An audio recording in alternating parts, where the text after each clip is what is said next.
You've probably been told that passing the CELPIP means memorizing massive lists of vocabulary words, one definition at a time.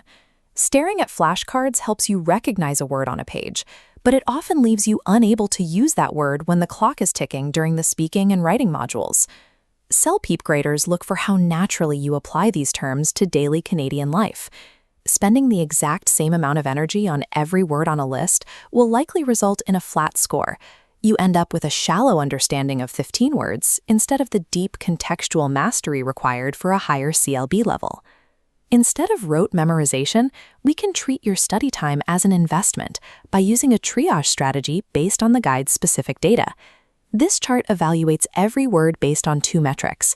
The horizontal axis tracks effort for grammar and spelling, while the vertical axis measures impact on your score. Mapping our 15 environmental terms onto this grid reveals 3 distinct priority zones. Strategic studying involves choosing to ignore low-impact vocabulary to maximize your fluency where it matters most. We start in the top left quadrant with the core multipliers. These are terms like pollution, toxic, resources, and impact, high-frequency words that are essential for the speaking and writing modules. These words carry specific weight when tied to local issues. Graders expect more than just a mention of general smog. They look for a connection to Canadian political debates, like the cost of carbon pollution to everyday citizens. The word toxic is most effective when discussed in the context of municipal environmental practices, such as household toxic waste drop-off sites. Similarly, substance connects directly to Canadian workplace safety culture and the mandatory WEMIS training for handling hazardous substances. Compare these executions. A basic response says, "It has a bad effect." A high-scoring response uses a Canadian collocation. "It requires an environmental impact assessment." To secure high marks with these core multipliers, focus your time on learning these cultural pairings and common collocations.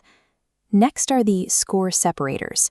Words like deplete, ecosystem, reserve, and summit require more effort because they test advanced grammar and multiple meanings.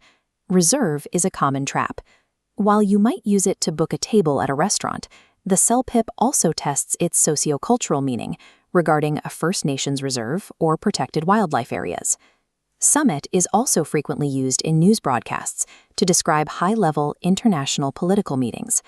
This sits alongside its everyday use in Canadian outdoor life, or hiking to the summit of a mountain is a common weekend activity.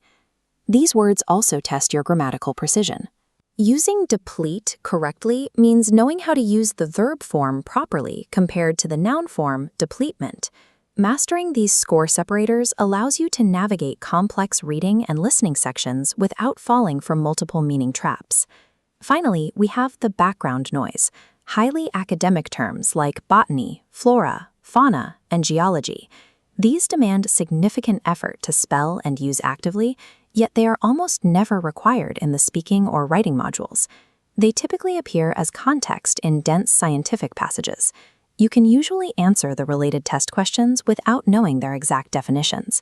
Study these specific words for passive recognition only. Ignoring the spelling and grammar drills for these terms frees up your time to practice the high-value core multipliers instead. The final step is matching this triage matrix to your specific timeline and target score. If you are aiming for a CLB7 or 8 with limited study time, gray out the entire right side of the matrix. Mastering just the 5 core multipliers with perfect Canadian context provides a reliable path to a CLB7. For those chasing a CLB9 or higher, flawless execution on the score separators is a requirement. Keep in mind that using a complex separator incorrectly will often result in a harsher penalty than using a simpler word perfectly. Your target score determines your focus. Choose between the cultural depth of the core words or the grammatical breadth of the advanced list. The quality of your context consistently outweighs the sheer quantity of words you memorize. When you practice, visualize your local Canadian environment, the recycling bins, tax debates, and workplace safety protocols, rather than a list in a book. Fluency on the CELPIP is measured by the strategic deployment of a select few words that demonstrate your integration into Canadian society.